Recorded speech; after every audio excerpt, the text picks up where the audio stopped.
और आज प्रधानमंत्री नरेंद्र मोदी ने 3 अहम बैठकें की, एक अधिकारियों के साथ, दूसरा ऑक्सीजन बनाने वाली कंपनियों के साथ और तीसरा कोरोना प्रभावित मुख्यमंत्रियों के साथ। मुख्यमंत्रियों वाली बैठक में दिल्ली के मुख्यमंत्री अरविंद केजरीवाल ने आज थोड़ा सा ट्विस्ट करा दिया और अरविंद केजरीवाल ने जो खेल किया उससे बीजेपी को और पीएमओ को काफी ज्यादा दिक्कत है।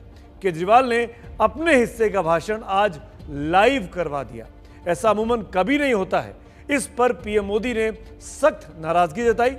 केजरीवाल को भी समझ में आया, उन्होंने खेद जताया, माफी मांगी, लेकिन उस खेद के साथ ही दिल्ली में कोरोना के खिलाफ लड़ाई सियासी चौसर पर अब लड़ी जाने लगी है।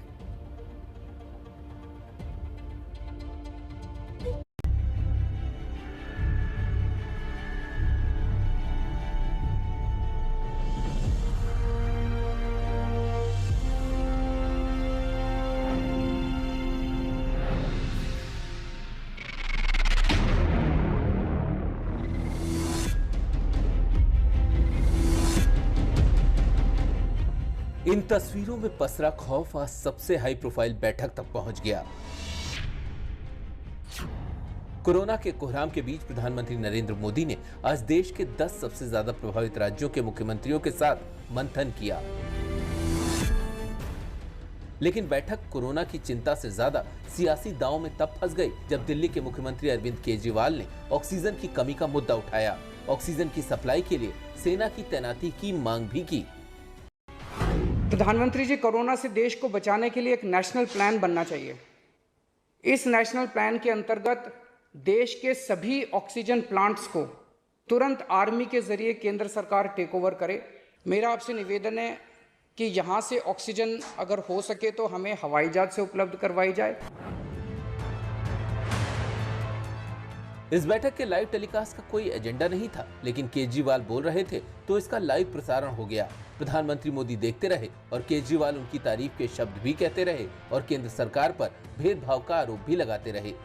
सर, मैं आज ये जानना चाहता हूँ कि अगर आज या कल या किसी भी टाइम हमारे दिल्ली के किसी अस्पताल में अगर 1 घंटे की, आधे घंटे की, 2 घंटे की ऑक्सीजन बच जाए और लोगों की मरने की नौबत आ जाए, तो मैं फ़ोन उठा के केंद्र सरकार में किससे बात करूं?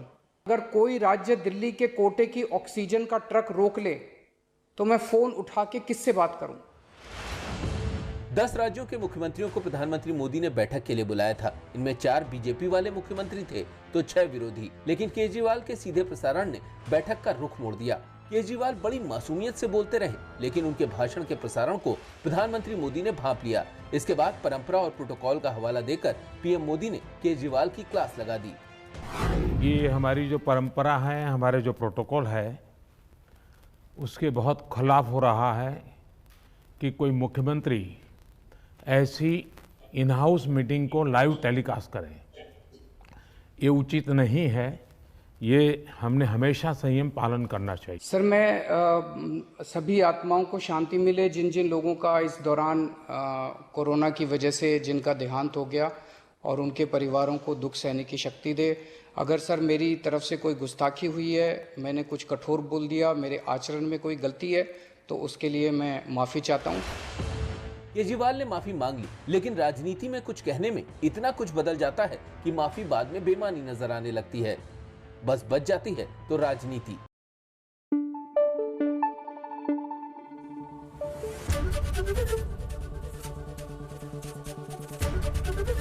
एबीपी न्यूज आपको रखे आगे।